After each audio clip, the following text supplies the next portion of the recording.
All right, welcome in. Cube Show, college football podcast. Usually coming to you on Sunday. I wanted to try a little something different. So it took me a little bit longer through the weekend to be able to get this done. 3 guests for you today, asking them the same questions. So I'm not going to waste a lot of time here at the beginning. It's a little bit long. So I want to give you as much time as I can to pay attention to all that. But you guys know, first and foremost, we are brought to you by Wickles Pickles. Wickedly delicious. They are fantastic. I'm going to have some tonight. We got them in the fridge. We snack on them. My daughter loves them now. We've gotten her on them. So support Wickles Pickles. Go to WicklesPickles.com. You can have them drop shipped. Order the T-shirt, the apron, get the pickleball paddles, whatever you need, the hat if you want one of those. Wickles Pickles, wickedly delicious. Please take care of them. They take care of us. Without them, there would be no show. And so we're very appreciative of them. So first off, we have 3 guests for you today. Chris Doering, Greg McElroy, Jordan Rodgers. A couple of big questions in the SEC that I just wanted different opinions on. And they're questions that I think you'll get different answers on every time you're asked, because there are a couple parts of this league that I feel like can go 100 different directions. And that's why these are going to be fun conversations. So stick around, a little bit lengthy, but I think you're going to enjoy it. First up, former Florida wide receiver, SEC Network analyst, Chris Doering. Chris Doering, one of the all-time great Florida football players, wide receiver down in Gainesville. And Chris, I just want to get your opinion on a couple of questions that I think are extremely relevant in the league this year because of mainly what we don't know, which is almost every team. So I'm going to go down the list. We'll just kind of go from there. Yeah. Start with this. Who has the most talented roster top to bottom in the SEC? I don't think there's any question that Texas has the most talented roster. I mean, a lot of the offseason has been spent talking about the money that has been doled out to bring that roster to Austin. So I think, they're probably the most talented. The days of Alabama and Georgia stockpiling talent and having that depth is gone. So I would say Texas right now. Let me follow this up. And this isn't always the exact same thing, but who has the best depth in the league? And I think you know what I mean when I say that. Not necessarily who's got the most 5 stars that are sitting there waiting, but who's in the best shape if they lose a guy at any position? Because you and I have seen it the last couple of years. Teams lose a left guard, they lose a slot receiver or a nickel, and it's like all of a sudden they're a different football team based on what it used to be. So who's in the best position depth-wise in the Southeastern Conference this year? I'd probably say Alabama. With all that talent they return on defense, feel really good about how deep they are at the receiver position. I think running back wise, we just spent the whole offseason talking about quarterbacks. They're 3 deep there at the most important position. So I would probably say Alabama. Okay. All right. Who's your biggest question mark in the league? Because I think there's a couple teams that can sort of qualify for this with us when we go back and forth, but I just want to know which team right now, when you go look at them or you watch a little bit or you kind of go through the depth chart, you just think to yourself, man, I don't know what we're going to get from this team this year. I'm going with your alma mater. I mean, I was kind of optimistic about Auburn and some of the moves that were made in the offseason, and it certainly seemed like things were trending down in terms of negativity around the program. I got questions around the quarterback position. I didn't really like Hugh Freeze's comments at media days about trying to make sure Jackson Arnold leaves practice every single day, feeling confident, telling the defensive coordinator, dial things back. Some of those things don't sit real well with me, but, I still believe that they have a lot of talent on that team. And if they can put it together, I don't think there's a more important opener than Auburn-Baylor of all the openers. Because if things don't go well there, I can see things kind of spiraling out of control. And I think, too, if they get that win, even if it's last-second field goal, 13-10, whatever, that could end up being an 8-9 win football team that you've got that in your belt later in the year that people could look back on and say, man, we didn't get real excited then, but that's actually a really nice win. So I think that could go multiple ways. All right, I want to know the player on each side of the ball you're most excited to watch. We'll start offense. And this doesn't mean who you think the best player is or who's going to get drafted the highest. I just want to know your personal opinion. Like, man, I cannot wait to watch this dude play football this fall in the SEC. I think you've heard me talk so much about my fascination with John Mateer. So I think that's the player that I'm most looking forward to watching, a guy that knows that offense so well, coming over with Ben Arbuckle and looking at what they put around him in terms of weapons. Really excited about watching their whole team, but specifically him. Defensively, man, I don't know how much you've had a chance to watch Miles Graham here at Florida, but this is a guy that I'm excited to watch take the next step forward. Was highly recruited as a player coming out of high school, had a back injury he dealt with, was key last year down the stretch, made some big goal line plays against Ole Miss in that win over the Rebels in November.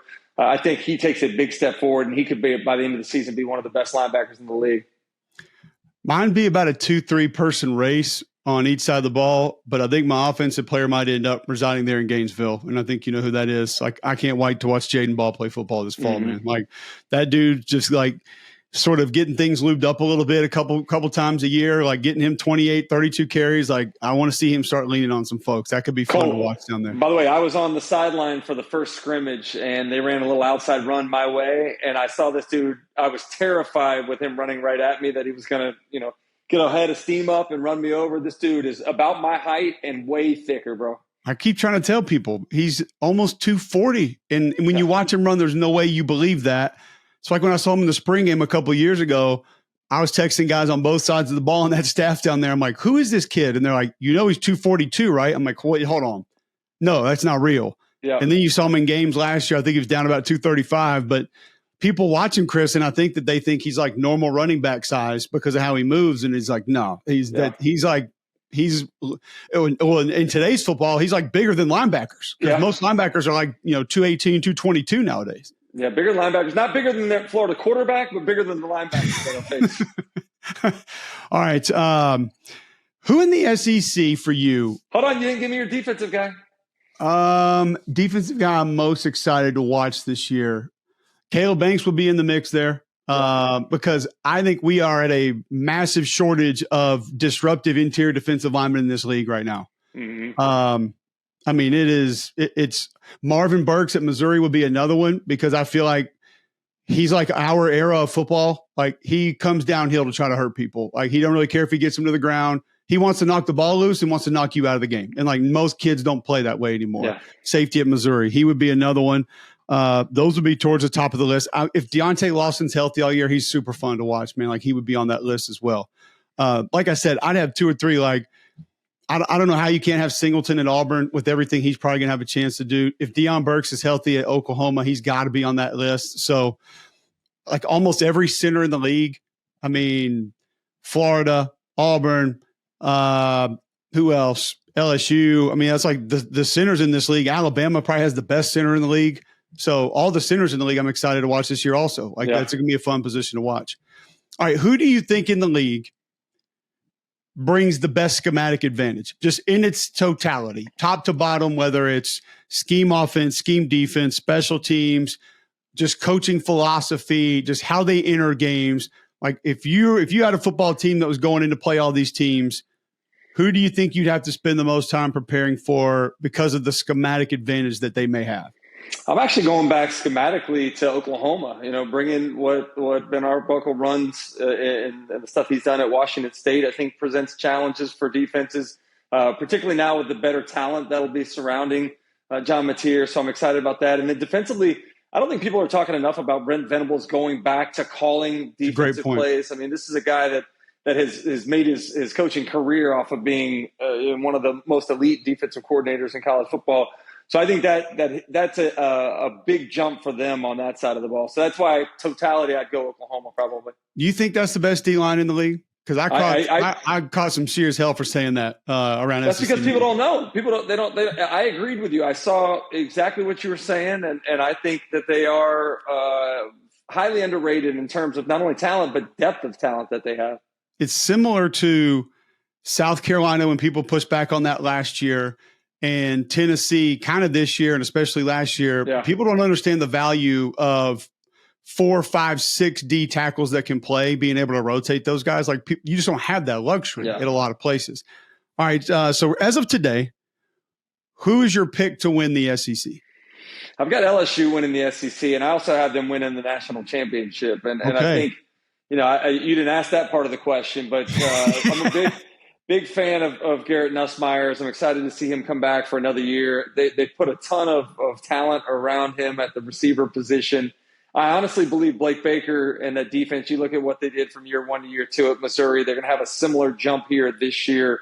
I love what Whit Weeks did last year to kind of become the centerpiece of that defense once once the injuries hit that defensive side. So I love LSU in general? I know your next question, but I'll wait for you to ask it first. Well, no, but I think on the defensive side of the football, I'm a little bit more with you. Secondary being all new, I have some concerns, but like Blake Baker's style, if Whit Weeks is healthy and they can get Perkins healthy and kind of doing what he needs to do, I love the addition of Jack Pyburn because he is another just like, hey, yeah, I will run my head through any wall to help this defense do something to be successful kind of guy. And that's what you need in that defense. And they got a bunch of them. So if they're healthy, I think the defense can be really good. I just want to know if they're going to hand the football off. And can that offensive line hold up or help generate any sort of a run game? But you have to hand it off first to even generate some kind of a run game, which is what people kind of forget. But my next question is, okay, you like LSU to win it, and you gave us the reasons why they can. Why can't LSU potentially win the SEC? Goes back to what you said. And you and I had the conversation last year that it wasn't so much they couldn't run, they just didn't commit to the run. I think all the talk this year in the offseason has been about Joe Sloan. Is he going to be pressured by Brian Kelly to run the football more? They have to take the pressure off of Garrett Nussmeier. I mean, he cannot be a guy that's asked to throw as much as he was last year. So I think they'll commit to it. The question will be, in addition to committing to it, do you have the guys up front on the offensive line and move folks off the line of scrimmage? We saw it last year, very different line, but Caden Durham had one of the most underrated freshman seasons in the country last year, and people didn't talk about it enough because he just wasn't able to carry the ball as much as he should have. No doubt. Finally, your long shot team, and this is tough because I feel like 5, 6 through 11 and 12 like are all literally in the same category. Yeah. We could talk about them all the exact same way. Like our guy Josh Pate said it at Media Days. He's like, I think the fifth team who finishes 5th in the league could sit there and look at it like, let's say it's South Carolina. They could be like, man, we had a heck of a year. We got a good chance to get in the playoff. Like, this is great. And the 12th finished team could be like a win or two behind them and sitting there talking about what a miserable season it was. And like, they're literally, razor thin as far as comparable seasons that they've had. Who would be your long shot team to win the SEC? Why can they win it? And then why can't they win it? Let me kick it back to you real quick, because I had this discussion the other day. I think there's 10 teams that could be playing in the SEC championship game this year. I don't know how far down the list that you would go, but I honestly believe there's 10 teams that are Atlanta worthy potentially. Okay. Obviously, Georgia, Texas, Bama, LSU, Florida, Oklahoma, Auburn, South Carolina, Missouri, Tennessee. 10. I'm about to keep going. So, I think if all the stars aligned for Arkansas and that receiver core is better than we think, I'm not going to say it can't happen because Taylor Green could take over a game. And I think Travis Williams has a couple of hybrid linebackers that have enough speed where they could be super problematic. And we've seen him in a one-game setting put really good schemes together to give people problems. So I'm not throwing them out. Listen, Chris, this drove me crazy at Media Days. Every time Vanderbilt came up with people I was doing interviews with, they'd be like, yeah, but okay, but that's, Vanderbilt's back to being Vanderbilt. I was like, well, hold on a second. The whole defense is back. They upgraded their offensive line. You tell me who's matching up with their tight end. They have the most underrated running back in maybe college football. And they got a couple decent receivers and a quarterback that knows how to scheme it up. That's a freaking bulldog. So maybe most importantly, I'm not going to take Vanderbilt right now and say absolutely no, there's no way they can be in Atlanta. Yeah. The best part about it is they actually believe that they should be in Atlanta this year. I think last year. Why further than that? That's what Fabio said. Yeah, they're there to win a national championship. And I love how he said that that's the standard. And I was like, well no, the standard has happened in the past. We can't just go all of a sudden, I know like all the companies like to make their graphics now. Like you can't just go make a graphic that your standard or something that hasn't actually taken place. Like slow down. You can beat the goal, but it's not the standard. Easy there. All right. Good stuff, man. I appreciate you taking some time. Do you want my answer? I do. Yeah. I thought you were trying to get out of it. So I was going to help you there. My answer is Oklahoma. Going back to the Sooners. Did I even say Oklahoma in my 10? I think you did. I can't remember if I did or not, but they're there. Absolutely. Yeah, for sure. I have Oklahoma as a 9-3, maybe 10-2 team, and that's with a really difficult schedule, man. You look at their last 6 or 7 ball games, it's murderer's row. I think why they can win it, we've already talked about it. Brent Venables going back to calling the defensive plays, what I think that John Mateer can do this year. I had him as my Heisman Trophy winner I just think he's going to put up huge numbers in this offense. Why they can't win it is the schedule, and it's incredibly challenging. I don't know that anybody's been faced with, this, Cole. It's not only who you're playing, it's when you're playing it and where you're playing it, and the number of tough games in succession that they have to play is really challenging. But I still think they go 9-3, maybe 10-2, get into the college football playoff field, and who knows about potentially getting to Atlanta. Two biggest question marks. The O-line's got to get right, and Bill Beatenbow can get it right, and they've got the bodies. And then two, leadership on defense. You don't lose Danny Stutzman, Billy Bowman, and just be like, okay, we're good. They got players, but like they got to have those guys on that side of the ball too. And I'm glad you brought it up about the offensive line. I mean, the Stanford kid's supposed to be really good, and then the two freshmen that they got, from what I hear, Bill Beatenbow talking about. They're saying things about a freshman that you don't hear people say about a freshman offensive From him line, saying that about freshmen means a lot too. We'll see. Chris, great stuff, man. Don't forget about my friends at Game Day Men's Health. If you are feeling on edge, if you've got brain fog, if you're lacking sleep, lacking energy, Game Day Men's Health wants to help you feel better, and it's easy. Here's how they're going to do it. All you do is go to GameDayMen'sHealth.com. That's it. GameDayMen'sHealth.com. Sign up for the free consultation. Their office in Trussville, Alabama just opened. Offices in Tuscaloosa, Birmingham as well. GameDayMen'sHealth.com.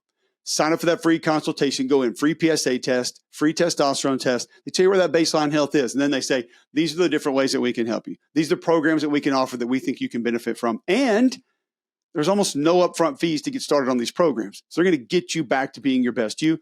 Go to GameDayMen'sHealth.com today. It could be testosterone replacement. It could be weight loss. It could be the peptides that they now have in stock as well. A lot of different ways that Game Day Men's Health can help you. Go to GameDayMen'sHealth.com. All right, up next, let's go to my guy, Greg McElroy, former Alabama quarterback, won a national championship under Nick Saban, and McElroy and Cubelic in the morning. JocksFM.com, the Jocks app. Watch live on YouTube every morning. Search Jocks945. 7 to 10 a.m. Central. You can tune in. We're talking college football every day. Love GMAC. Love working with him. Wanted to get his thoughts on some of these questions, where we're going with different things. So here he is, Greg McElroy. Welcome in, Greg McElroy, to the show. You know him from a lot of different places. Number 3 team on ESPN's ABC's college football broadcast. Yeah, right around there in the top few. So happy about it, buddy. Good to be with you. We don't spend that much time together, so it's good to talk. Yeah, not much at all. There's a podcast that may or may not have said you put Nebraska in the SEC, but we won't worry about that right now. TBD. We'll see. We'll break news. We'll move on from that one. All right, so we got a couple questions we're going through with a few different people today. Same questions, though. We'll start just SEC questions top to bottom here. Most talented team in the league, not the best team, not the team you fear the most, just who has the most talented roster in the league right now? Texas. I think it's Texas. I think it's close, though. I don't know how you see it. Like, I look at just their quality of additions over the last few years, how they've recruited the last few years. Player development and guys reaching their potential, guys hitting their ceiling. Like, they've done a really good job, I think, of assessing and projecting of kind of where these guys are going to go. I mean, a long time Texas would take 5 stars. They'd be the 5-star guy from start to finish. Now they're being 5 stars, becoming 10 stars. Yeah. It's evidenced by Colin Simmons. And, even a guy like Ethan Burke is like a game changer. You know what I mean? Even though he wouldn't necessarily be the first name off the bus, first name that people would throw out when describing the Longhorns. And Arch and others. So I'd probably go Texas as number 1, but I would say number 2 is probably a little different than some might say. I'd probably go LSU number 2. Where are you at with that? I would probably go Georgia number 2. We've talked about those skill positions before, you and I. I think the receivers are underrated, even though there were some drop issues last year. I still think the overall talent on defense is really close or ahead of everybody else in the league. And then just the way that they've recruited. I love the additions there too. Very selective, but like an Elo Mendoza, I'm really high on. I think he's going to have a hell of a year. And then I think the tight end group, because it's not super glamorous right now, if it's not a Brock Bowers, I think their tight end room is as or more talented than anybody else's in the SEC, maybe in college football outside of Michigan.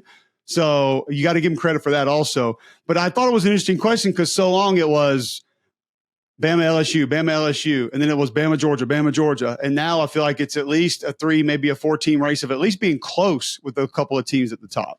Yeah, I think that's fair. And I think the one team that we're probably forgetting about and kind of discussing the quality is Bama. I think Bama's really talented. Now, there are a couple question marks.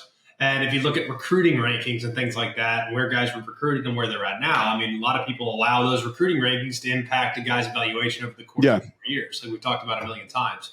But I just think Bama, from a depth standpoint, was solid across the board. Very, very good. I don't think Bama has as much star power as maybe a Texas.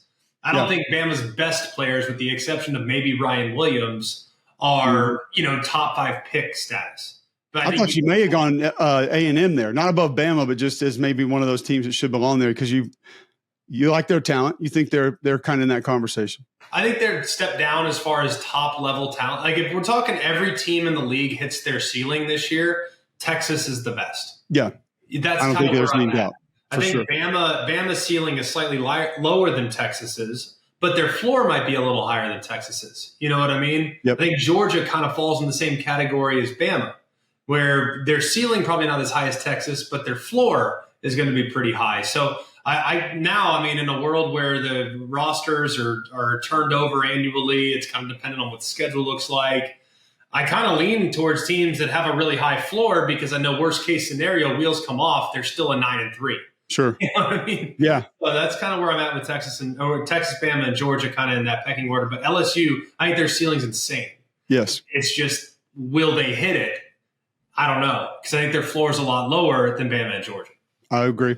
All right, so let's take all that into consideration with this question. I think you'll understand where I'm going here. If I asked a lot of people who has the best depth in the league, as you referenced earlier, they would just count the 5 stars and say, well, their recruiting rankings over the last 4 years are this, therefore they have it.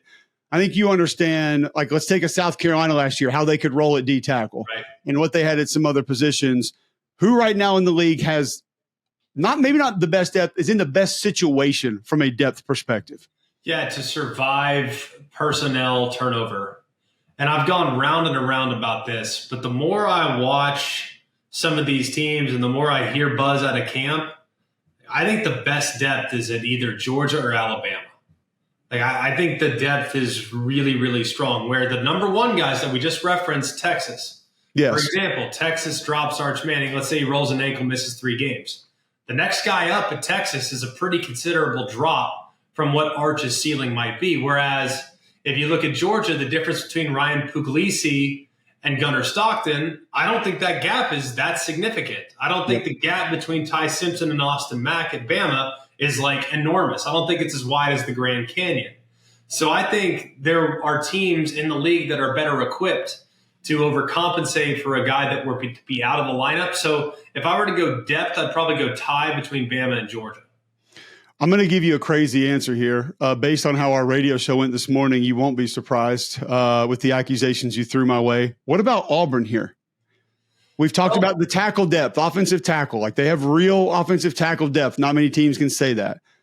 They're filled up at wide receiver, and they have Ashton Daniels from Stanford at quarterback, and then a high-profile freshman who knows what he's really going to be once he plays college football. More D-line depth than they had a year ago. I would say secondary depth is fine. Linebacker depth, probably not strong. But if you start looking at everybody across the league and who has what, it's almost like, see, I think when we look at depth, it's you need to have played a little bit to give me real depth. Like, then we can lean on you. You don't have to necessarily be 5-star first-round pick. And I don't know if they're glaring number 1. That's why I think it's a fun question, because I'm like you. I could go around in circles here and have a different answer every day.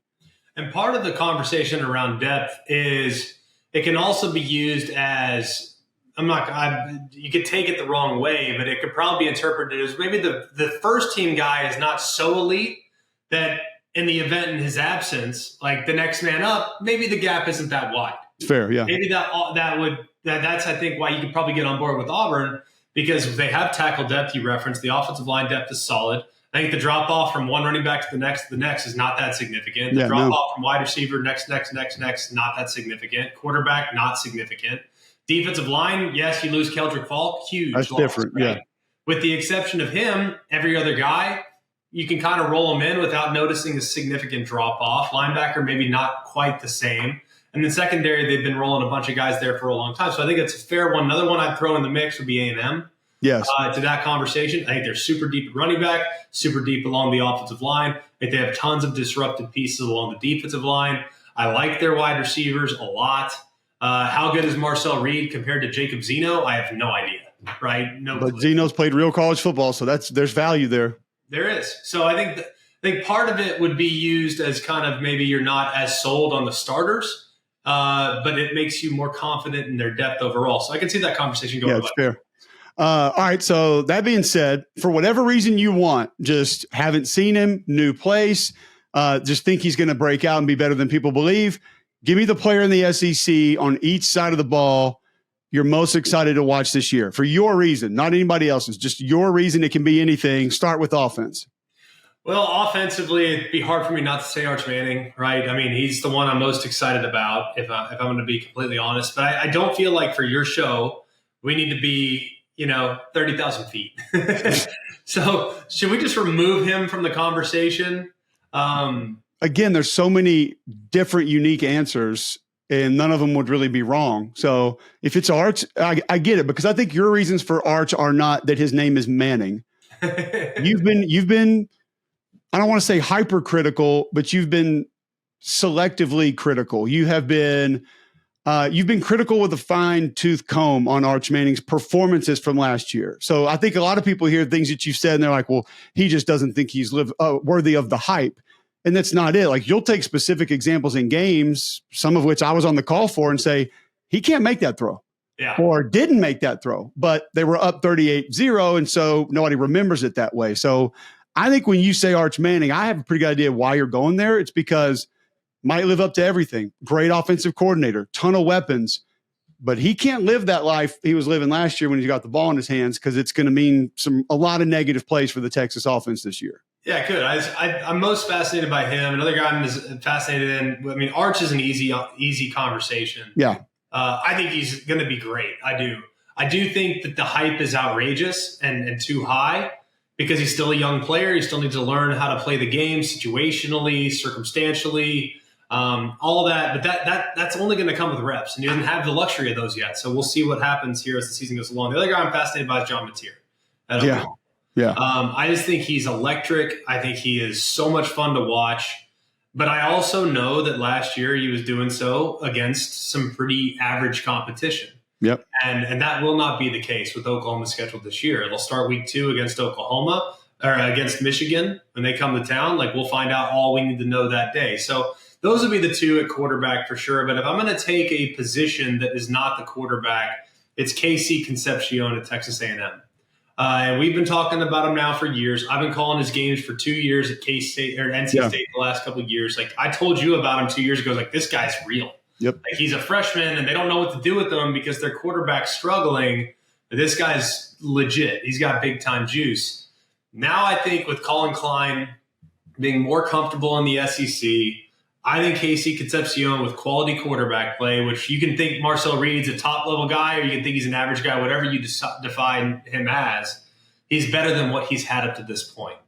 So I do think that there's a lot of room for growth. I think Singleton's another one. Isaiah Horton's another one at Bama. Deion Burks. There's a million of them. But the guy that I'm probably most intrigued by is probably KC Concepcion. Oh, we've done this with a couple other people. I think I went Jaden Ball for a couple. But again, that's why I love this question, because like you said, is it a guy we haven't seen a lot of? Is it a guy in a new place? Is it a guy that has hype that might or might not live up to it? You can go a million different ways. I do think this is a more difficult question on defense, though.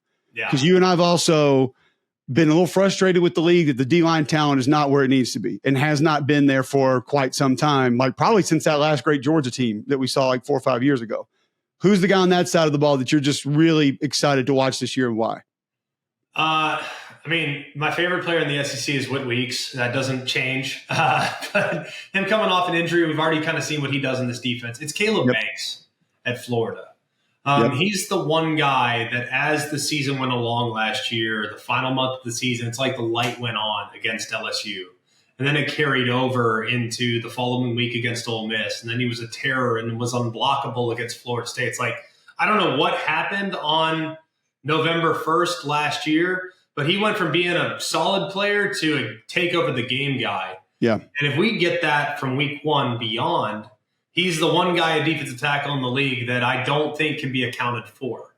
So he's probably the one guy on defense that I'm most fascinated by this year because he could change the game on every single snap. No doubt. If he plays up to his potential. Yep, it's a good one. I mentioned Mendoza earlier at Georgia. I think he'd be one that would be in that mix for me. Interested to see some of the safeties. Obviously, you know that I love Burks at Missouri. KJ Bolden, does he kind of have that year where he really steps up and starts doing the things that we've seen some other great safeties in the league do this year? Who knows? There's a couple I think you could go with. Your pick to win the league right now. We know the most talented team, but this would be your best team, and schedule would have a little bit to do with it also. Who do you think wins it? I think Texas wins it, but I think they're 10-2 in the regular season. I'm not sure where they're going to lose just yet, whether it's Oklahoma in the toss-up game in the Red River, at Florida, at Georgia. I think their schedule is much tougher this year than it's been the last couple of years. I don't think they get got at home necessarily, but I could see them losing 2 at some point this year as they kind of – I could see them losing to Ohio State week 1. Yeah. I think that could absolutely happen. So I think it's a 10-2 Texas team that goes on to win the league. What I've had a harder time with is actually who's going to be the team they play in the SEC championship game. Yep. That to me has been much more difficult. I think Texas will be there. But do I go with Bama? Do I go with Auburn? Do I go with LSU? Do I go with a Florida team that I think is going to be really good? Do I go with an A&M team that I think has a chance? Do I go with a sleeper in Auburn? Do I, which direction do I head? I'm going Bama because I look at Bama's schedule and I think 11-1 in the regular season is very real. Okay, there'll be a dog against Georgia on the road. We've seen that team go and play Georgia last year and look pretty good in the process. I know Georgia's a better team. They're going to be more cohesive. But I still think that's a toss-up game. Could Bama lose at South Carolina? Sure. Could they lose at home to Oklahoma? Perhaps. Could they lose on the road at Missouri? Maybe. But I don't see them losing to Tennessee at home. I think at Auburn's always a tough game when you go on the road over there. But I think Bama's going to be like 11-1, 10-2. Okay. And that game between Bama and Georgia could determine the opponent for Texas in the SEC. But I think Georgia has a chance to maybe stub their toe one other time in the regular season, whether it's against Florida, if it's against Texas at home. I just think their schedule's a little tougher than maybe I originally thought when I was starting to break it down. And what's crazy about the middle of the league, you didn't mention Oklahoma, you didn't mention LSU, you didn't mention South Carolina, all teams that I think we believe have a chance to at least be in Atlanta. Why would Texas not win the league this year if they were to maybe fall short? Offensive line. Yeah. It's pretty simple from my standpoint. It's offensive line and up the middle of the defense. Last year, why were they great? The year before, why were they great? Because they didn't let anyone run the football. I do think their edge defenders are ridiculous. And I think collectively, defensively, Pete Kwiatkowski does an amazing job of like, all right, you're not running it. We're going to play quarters. We'll get those safeties involved in the run game. And when you've gotten Texas in the past, you've created big plays on the outside because they're going to get those safeties so heavily involved in the run. Heavy play action is going to get them to bite. You're over the top one-on-one. I think they're better at corner than they've been in the past, but I don't think they're nearly as good up the middle defensively. That doesn't account for their middle linebacker, Sure. Anthony Hill. He's good enough. He's an amazing player. He's an eraser. But in the event in which he gets lost in the shuffle, are those defensive tackles big enough to keep his jersey clean? That's I think, the thing that allowed him to be so good last year is he could flow so freely because those guys ate up so much jerseys. They ate up so much space there in the middle, and they did the year before too. So I think offensive line and defensive line up the middle are the two big question marks for me at Texas. Okay. It sounds like you may have given this answer away in that answer, but if there were a long shot that can actually win the league, would it be Auburn? Sounds like that's maybe where you were going. I know there's a lot of teams that can maybe possibly be in this discussion, but who would you take as to who that team would be and why they could actually go win the league? Yeah, I mean, I think Auburn's a great one. I think if the stars align, they're super talented. I think they have a top 5 roster in the SEC for sure. And the schedule is not insurmountable. So I'd go Auburn as one, but they'll give you another one. I think it's A&M. As I've dove into it a little bit more, I just love what they have on the offensive line. I love how they're going to control the line of scrimmage. You know who they are. They're going to pound the football. They're going to shrink the game. I think they still have enough disruption to be created up front defensively. I think their back end is rock solid. So I'd probably go A&M over Auburn and what I would kind of have as a coin toss team to maybe be that sleeper right now. There you go. G-Mac, you're the best, man. Like you said, we don't spend enough time together, so I feel like we need a little bit more. But, yeah, good stuff. We just got to talk more ball. That's our problem. We just don't talk enough ball. That's it. Problem. At least we went in the trenches on this one, so that was good. Thanks for hopping on, man. Love it, bud. All right, go check out my friends at Rowback. They have the college gear for the season. Hoodies, quarter zips, polos. Auburn, Alabama, Tennessee, LSU. They got all the SEC teams. I love Rowback. Use promo code COLE20. You're going to get the best gear possible. And my little man going to kindergarten this year, he's already worn a couple of Rowback polos to school. Looking pretty fresh, I might say. Rowback.com. Get your gear, pants, shorts, hoodies, hats, belts. Rowback.com, promo code COLE20 and save 20%. All right, and finally, my guy Jordan Rodgers, former Vanderbilt quarterback, with me on my Saturday Night Crew SEC Network. Can also see him on SEC Nation, and wanted to get his thoughts on these questions. We're going same questions across the board here.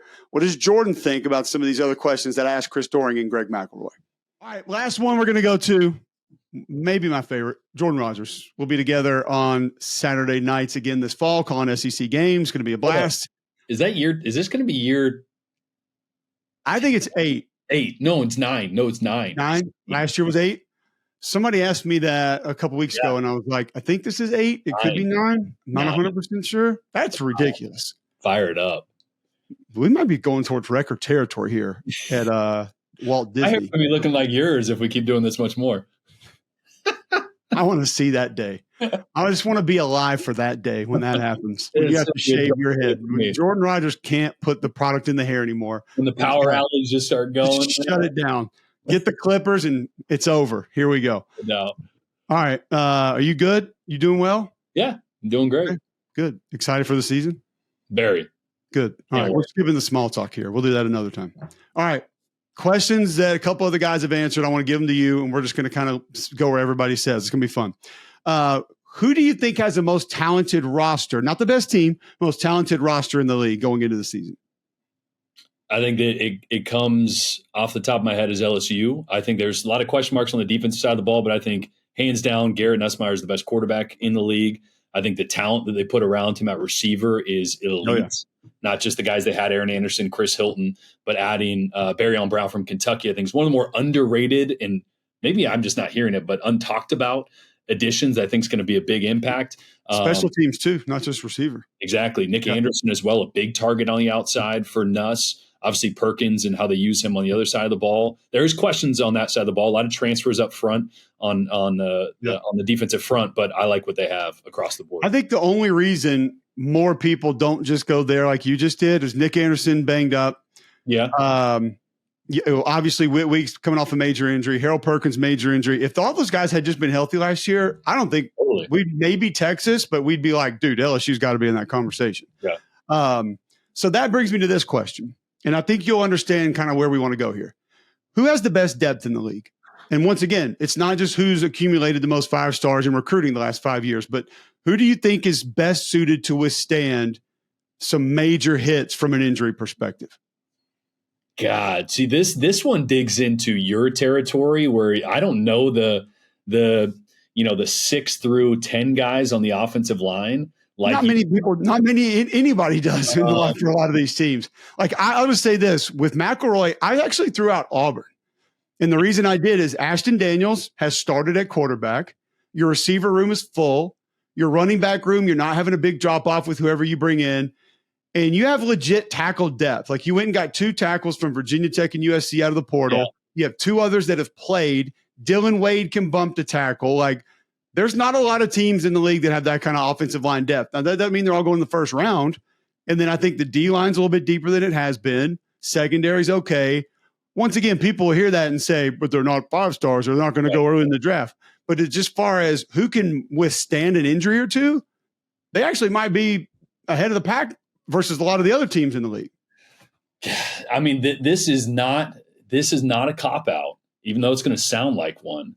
I think Georgia's up there just because finally I think they've addressed the weapons on the outside. I mean, every year I'm like, hey, who's that receiver and what happens if one of those guys goes down, right? And for a long time was what happens if Bowers goes down. They got 2 really good tight ends. They added Noah Thomas and Branch. So I think they have a big X receiver on the outside to combine with the guys that I just think they're deeper and more talented on offense than they've been. Obviously, Gunner's still not a huge drop off at quarterback either, because Puglisi's been in it at least. So he gets hurt. There's questions big time. Yeah, maybe Georgia, just because I think I like with the pieces that they added.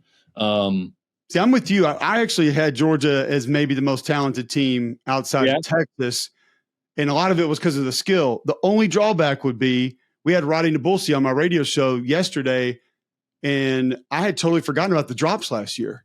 Yes. Because I'm with you. Like, that receiver room is super talented, but you kind of got to a lot of that was Arian. Arian had a ton of drops. A lot. He's gone. Yeah. No, I like it, though. I like that crew. I like that group. Okay. Who is your biggest question mark team in the league right now? What team are you trying to get ready for the season, and you keep coming back, circling back, saying, I don't know. I can't figure this out with these guys. Honestly, I think it's Tennessee. It's fair. Because holy hell, like, who are they going to be on offense? Like, the receivers are depleted. There's some legal issues that have been bounced around with Chris Brazzell as well, which I think I saw got taken care of, so he should be there. But the talented freshman from last year, Mike, what's his name? Matthews. Yeah. Mm-hmm. Other than that, nobody's proven. And also, I think my biggest concern, I think we talked about this at Media Days, is when you flip on the tape with Joey Aguilar, that there's some to like. Like, he's got some moxie. I know that gets thrown around. But my biggest concern is that the easy throws don't look easy to him. And in this offense, if you can't throw a bubble screen and a hitch and a slant to take advantage of the width that this scheme uses on the money, and I'm talking about that needs to be upfield shoulder, catch after the run. On a slant, that needs to be 6 inches out in front, catch after the run. If you can't make those throws, this offense doesn't go. This offense gets suffocated. It becomes deep shots, or if you're stacking the box, then what do? You better be running the ball, and the O-line's probably not going to be near what it was last year. 100%. And with all the pieces they lost on defense, as good as this defense has been, like, they are depleted up front. Their strength last year was how much depth they had, especially on the interior defensive line, not just outside. I'm concerned about that. I'm concerned about offense scheme-wise, how the fit of Joey Aguilar is, and then the depth and just the lack of experience on the defensive side of the ball. That's the unit that kept him in it last year, because the offense was just fine. It was okay. It was never really good. And if they're just okay again and that defense isn't elite, like, no idea. But maybe Aguilar, has something to him that Nico didn't, because I think there's a confidence that Aguilar has that I think at times Nico you didn't see in some of his throws. Like, you didn't see him step into it, be so confident he can rip that deep ball, he can make that throw. And I think that's what he kind of got tight at times. Maybe Aguilar has that, and maybe it unlocks the offense. I don't know, though. Here's kind of where I am on them, because I've gone back and forth. I love Dylan Sampson. Yeah. And I'll sit here and say, well, Dylan Sampson's gone. But then I go back and I look at all of Josh's offenses, and he's always had running backs get yards. I mean, every time, it doesn't matter. And the kind of same thing with quarterback is I'm not saying it's been elite every time, but it's never been bad. It's never been rough. Yeah. So that's where I am on that. Like, that fence it's always worked, but you don't have the high level talent. But I will say the caveat at quarterback, yes, it always has been a different guy. And I think they plug and play. They've always had elite arm talent. And I mean, or arm strength, I think right, to drive the ball to the perimeter. Aguilar doesn't have great arm strength. I'm not saying he's not talented by any stretch of the imagination, but I did see, like, the easy throws don't always look easy. They may be completions to a hitch, but it may be a little outside, or he drags a receiver the wrong direction in zone. It's still a completion, but it's not a catch after the run. That's what I'm concerned about. Take me further into that. Why, and this is off what we're doing today, but I'm just interested to hear you say those high percentage throws that he can't necessarily make the way they need to be made. Is it just a lack of reps on those routes? Is it not having the understanding of ball tempo, ball velocity? Like, where does that come from? What jumps out is the tempo and velocity on those throws. When you don't have that, obviously your window of misses gets a little bigger, right? If that ball's got a little bit of loop on it and it just started a little flat, right, it's going to end up at your knees. If you started a little too hot, so there's just the nuance of when you have a hose like Milton did, like Nico did, like Hendon did, that ball is there like that. And if you're a little off that, it didn't move that much, right? It's not a slider, right? It's not a changeup that's moving a little too far outside of the plate for a pitching reference. So I think that's the thing, is just the velocity on those balls. And the reason that's so important, that's the run game to them. When people stack the box, that's the extension of the run. That needs to be like a handoff. It needs to be a no-brainer. It needs to be catch after the run every single time, not, oh, shoot, it was on his back shoulder. Now you got a negative play or a 0-yard play when there was 8 guys in the box and you really needed 5 or 6 yards to set up a better third down. So we needed is the pitching reference. Exactly. So we got that. So, all right, I told you guys about my friends at Pizza Pulls. If you're getting back into the hobby like I am, this is what you're going to do right here. Go to Fanatics Live app. Bam, you're going to hit that. All right. Sometimes we might be on Whatnot. And you're going to go up here and you're going to search. And you're going to go right there to the search column. And in there, you're going to type in pizza. Down here, you're going to go to shops. And there's Pizza Pulls. Every Tuesday, I'm going to be breaking football cards. Now, college football cards are probably not going to be out for a month or so. But we've got different NFL cards that are out now. Topps Finest Baseball is out right now, so you get some fun stuff. What have I picked up recently? How about a little disappointed in the grade here. Deion Burke's auto to 10. Only a PSA 8, though. This was going to be a cool one until things went south. 4 out of 5, Anthony Orji on the PSA 10, by the way, with the Go Blue inscription. Pretty sweet. But, yeah, now he's at UNLV. Little James Pierce, PSA 8 on the auto right there. That one is out of 75. And how about this one from my personal collection? Joe Thomas. That's right. PSA 10 on the auto. Gotta love it. I am gunning for the best offensive line card collection on planet Earth. That is my new life goal. All right. So if you want to get back into the hobby, like I'm going for these O-line cards, go to Pizza Pulls, Whatnot, Fanatics Live, and you're going to check out Mike and Matt and the guys almost every morning breaking baseball cards. They got guys in there breaking Pokemon cards, golf cards, basketball cards, wrestling cards, everything you can imagine. The Donruss Elite football is out. The Score football is out. College football is coming soon, and we are going to absolutely dominate the college football breaks over there at Pizza Pulls. PizzaPulls.com. Check out what my guy John and the guys can do for you. So, okay, player on each side of the ball that you are most looking forward to watching, and this is your reason. So this isn't he can make this team great or he's going to get drafted here. Just for whatever reason for you, you're most excited to see will start on offense. On offense, I already said his name. I think it might be Noah Thomas at Georgia, just because I don't think they've had a big body X since Pickens that can dictate to a defense. And everybody knows I've been the one that, Jordan thinks their receiver room sucks. And every year, like, no, I don't think they've been super talented, and everyone's like, well, but Brock Bowers, he plays tight end. I get it. But I think what that does for a quarterback is you can put a guy like that. And Texas A&M did this a lot at X on one side of the field to the boundary. And now for a young quarterback, it makes your reads so easy because now are they split safeties because they're going to cloud or they're going to shade him and leave somebody over the top and somebody on him? Great, I know exactly what coverage it is, right? They can't hide it anymore because you have pre-snap. Yeah. You have to have a plan for a guy like that, whether it's I'm going to leave him one-on-one in either a cover 3 zone or man-to-man, or I'm going to shade him with the safety. Now as a quarterback, I know, okay, it's either 2 or 4, essentially. And if they rotate late because they're trying to show it, there's a lot of movement on the back end that opens things up for a young quarterback to kind of get a hint at what the coverage is going to be before the snap. And that's so important. So he dictates. That's what when someone says a guy can dictate to the defense, that's what he means. He means the defense has to show you what they're going to do.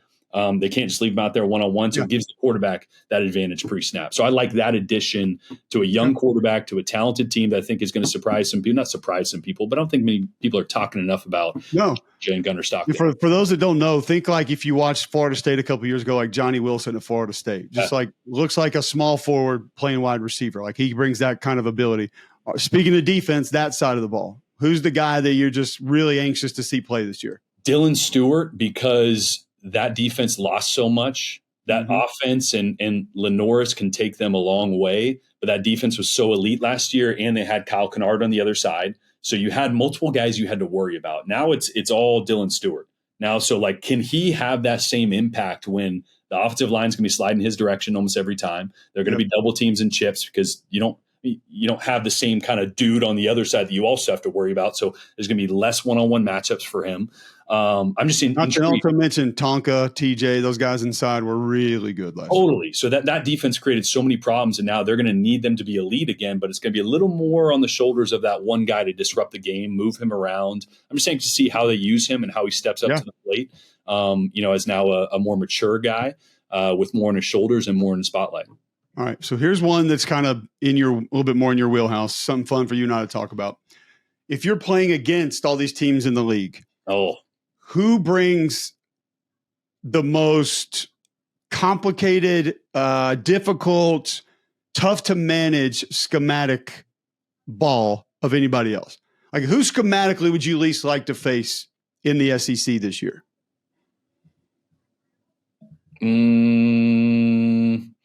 It's either going to be, I'm trying to think defense because I'm like thinking like a quarterback. It's either going to be, I'm going to say, just from the looks you're getting, probably Oklahoma or LSU. Yeah, I was going to say LSU, but I was thinking either like an Elko defense is always tough as well. Yep. Oklahoma definitely.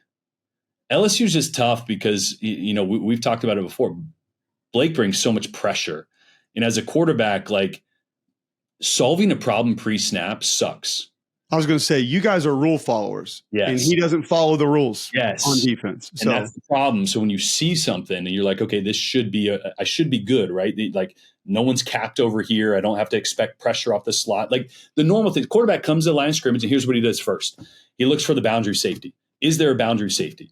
Okay, it's going to be 2 or 4. Now, what's the field safety doing? Is he wide? Is he low? Is he capping the slot? Are they going to roll, right? If that boundary safety is there, but the field safety is kind of creeping towards that slot, now I go, okay, that guy's going to move. It's going to be a 1 high, some kind of pressure. Those rules don't always align with what Blake's going to do. Yeah. He's fine taking some risks or bringing backside and roll into something where safeties really have to move. He's willing to take a little bit more risk to disguise. And so as a quarterback, anytime you're second guessing yourself, think about this. This all happens. I got to make that decision. I got to walk, okay, boundary safety, no one's capping, protection's right. I got one guy to worry about over here, protection, 4 down to the mic there, running back's got this guy, all that. And then you go set hike and then someone moves. Now in about a half a second, you got to determine, am I hot? Is pressure coming? Oh, also, all my receivers may be making new route adjustments because the coverage completely changed. Like there's just so much going on that it makes you think instead of react. And as a quarterback, when you're thinking, you play slow. When you're thinking, the ball doesn't come out the way you want it to come out because you're placing it instead of just ripping it. Reaction, oh, he's open, bam. Cover 3, oh, free access, bam. Like he makes you think. And you don't, I know it sounds contradictory, but if you've never played the position, when you think, slows you down. You're effed. You're screwed. Yeah. Like you have to react. You have to play free, and it's tough to do that against a Blake Baker. It's tough to do that against an Elko. I think at times because structurally he'll change things with 3 down, 4 down, overloads like that. Just his defense. Even going back to when he was defensive coordinator, I loved it watching him when he was with Jimbo. That's tough on a quarterback too because then I got to worry about the fronts. It's 3 down, 4 down. 3 down's tougher, right? They're gonna more guys can come. I got more problems to solve protection wise. So. Just hated that shit. I feel like Clayton White gives you a lot of that too. Clayton does too, yeah. Yeah. All right. So right now, today, things will change. Camp not all the way finished. Preseason not finished. Your pick to win the SEC. Why they will win it, and then if they didn't, what would you say happened to keep them from winning the SEC? Barring injury to quarterback. We all get that. Yeah. Yeah. It's LSU because I think I've picked Garrett as the best quarterback. I think they have the best weapons. If they don't, it will be because they continually haven't been able to solve the curious case of Harold Perkins and where to put him. Because at so many times when you flip on the film in the past, before the injury, when they were trying to figure out where he's going to be, Blake Baker was calling a game around the deficiencies or the strengths of Harold Perkins. And you can't do that. Like as a defensive coordinator, you can't be thinking, okay, it's 2nd and 5. My tendencies are telling me they're going to go quick game here. Or they're going to go run here. So here's the play I like. Oh, wait, but is he off the ball? What package are we in? Are we like you can't be doing that. Again, back to the thinking thing. So if they don't, I'm not worried about the offense. I think the offense is going to be really good. Caden Durham's a hell of a back too that not enough people are talking about. I think they're going to be great. Defensively. But I'm going to stop you there real quick. Because when you said you have to solve this like mysterious conundrum of LSU, I thought you were going to say of how to actually hand the football off. But true. Didn't. So that is one of my bigger concerns there. Like, will you actually make the decision to call a run play, specifically when it's been working in a game, and do it again and again? This dude tweeted me a number the other day, Jordan. How many times do you think LSU ran the ball in consecutive plays last year? Oh God, because you like in the whole season, of course, the entire season. because you're teeing it up like this, it's going to be like single digits or something like that. I'm going to give you quickly the amount of plays that they had. Okay. In the entire year. So let's go to total offense. All right, they ran. 907 plays. Okay. Rushing, they had 373 attempts. So how many of those do you think were run plays on consecutive downs the entire year? God, so they were over 30% run. I mean, it should be like in the 10% range. So it should be like 90 to 100. Yeah. That's what the number should be. It's not going to be. Right. It was 23. Holy hell. Mm-hmm. So that's twice a game you call back-to-back run plays. Less than twice a game. Because I have gotten frustrated this offseason, specifically with some guys who cover LSU. They're like, well, that O-line couldn't run block last year. I'm like, do we know? Wait. Do we know if they could or couldn't? Because they technically didn't get a chance to. So is that designed runs or is that just result? That's just run play. That could have been like the 2 times Nussmeier decided to cross the line of scrimmage. I mean, that's probably less than 20 times. Of true called runs, yeah, you're probably right. Here's the thing, Cole. That's cute and all. Throw the damn ball. Okay. With that O-line that we don't know what they're going to be able to do, okay. Playing the football. Nuss went through his games where he made bad decisions and he forced the football when he didn't need to. That was the learning experience he needed. He doesn't need to turn around and throw the football. I mean, hand the football off. He needs to drop back and throw that football over their mountains, put up 50 plus, and roll. All right. There's a couple defenses out there that we've talked about that you better be able to slow them down, is all I'm going to say. So I agree with that. But all right. If they don't, is it more health? Is it more the O-line? If LSU doesn't win the league, what are we going to look back and say? Well, if they could have handled that, they'd have been. Defense did not get fixed. Defense was not able to stop explosive plays. Defense was not good enough up front to slow the run down, to take over a game just rushing 4. Because as much as Baker's able to dial up pressures, like you got to be able to just play structurally sound football at times against the best. And if they can do that, then they didn't reload or didn't get the right guys in the portal that they did up front. This might be the hardest question of the whole deal, because if you're like me, there's 8, 9, 10, 11 of these teams. Long shot to win the league. Why will they win it, and why could they not win it?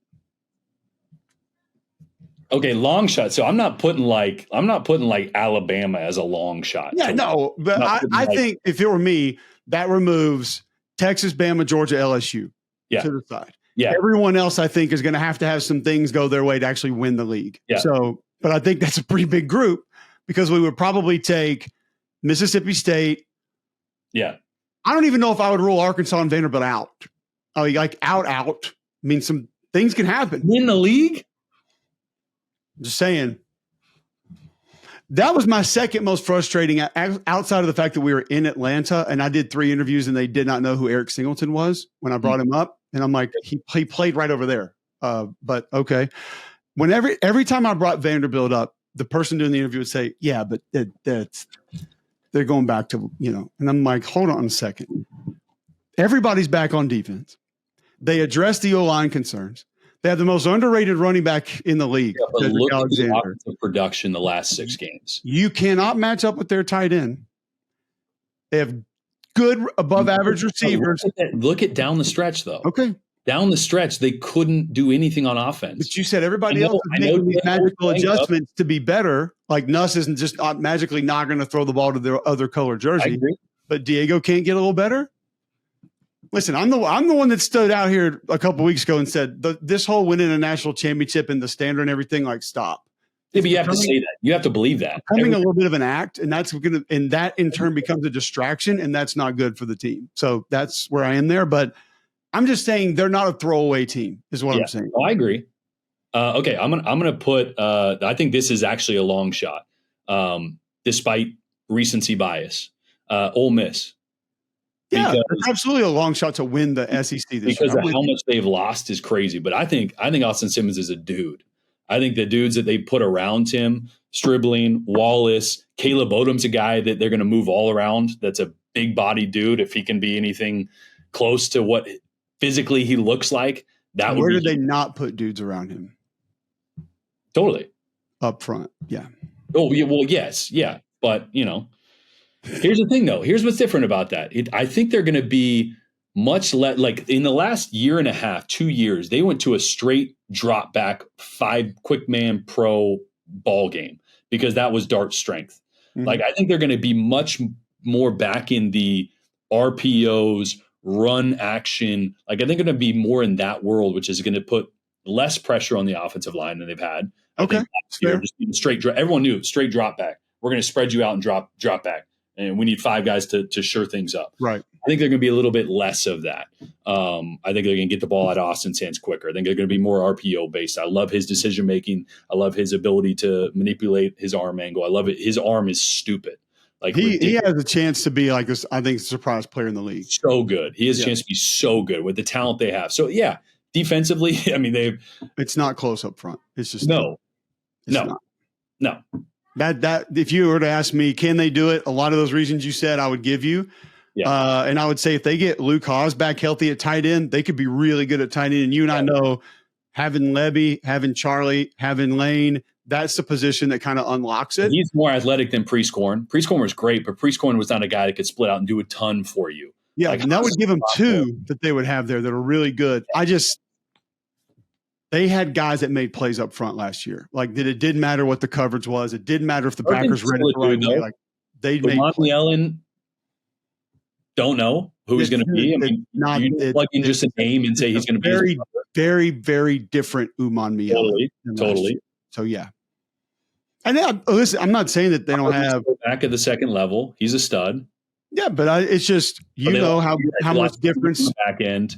Up front makes, and they're not close up there. Yeah. That would be the reason it doesn't happen. Yeah. So, but I like the pick because I do think a lot of people, kind of like what we talked about the Vanderbilt treatment, are like, okay, well, they're going to go back to being scary on offense and like not a real threat. Yeah. If the O-line finds a way to figure it out and the D-line is not a liability, they might score enough to be in it for sure. I mean, I think that's feasible because I'm with you. I think Austin Simmons has a chance to be like last year's Lenore Sellers, where no one's really talking about him, and at the end of the year, you're like, that dude's baller. Yeah, exactly. Great stuff, man. Thank you. Appreciate it. That's cool. All. Yeah. I mean, we could go for an hour. But can you answer one question? I got one question for you. Oh, boy. Who the hell is Missouri going to be? I actually really like Missouri right now. And now I will say, I don't know what he said. Eli said today they're going to play both. Yeah. I don't know how it's not Bo Prabula. You and I have been hearing this Sam Horn talk for 4 years now, that he can help or he's the guy or he might get it. I've heard that, so I'm kind of ready to move on from that. I'll tell you what I like about Missouri. You got Connor Tollison back. You got Connor Tollison back at center. Caden Green back at guard. I just love that you started with a center. Yeah. This is what I love about. You have the best blocking tight end in the SEC, and you ain't got Ahmad Hardy from ULM who has been running the stretch play. So like Nate Noel came in last year, and it was no problem for him to fit right in. Ahmad Hardy is the same guy. I actually think a little more physical than Nate Noel with very similar juice. So the run game with how Kirby manages it should not be an issue. And I think people are sleeping on that D-line. They got guys that have made plays and been playing in the SEC for 2 or 3 years. And they got, I think, the hardest hitting safety in the league in Marvin Burks, who will come down there and literally try to hurt you. Like he is a safety of when I played college football. Like he doesn't want to tackle you. He wants to hurt you. Yeah. So, the reason I asked that is because the schedule is crazy. Yeah. Like I just had to they have 6 straight home games to start the season. Their first road game is until October 18th at Auburn. They don't play Texas, Georgia, LSU, Tennessee, Ole Miss, Florida. Like if Bo is good. Oh yeah, he doesn't even have to be great. But that's my biggest question mark because you and I have talked about it. I went back and watched every snap of him. I think I found 2 or 3 drop back passes, period. 2 or 3 that wasn't. People don't know this conversation. Jordan and I, this came up when we first saw each other in Atlanta, and you were like, yeah, I went back and watched. And I said, okay, good. Because I need to know how many you saw because I think I found 3. Like, how many did you see? Because I don't know what to make. Nothing. I know nothing more about him. I should have just not watched it because I have no idea. I know he's a good athlete. I know they used him in a gimmicky way. I know that they brought him in to run him a little bit. I have no idea who he's going to be as a guy that needs to complete 15 to 20 passes at least a game. The back end of the schedule too is kind of like what we were talking about with the middle of the league. Like you mentioned, Vanderbilt down the stretch, not great last year. Auburn by midseason, it might be sky high, or it could be melting. A&M, they still got to get quarterback figured out.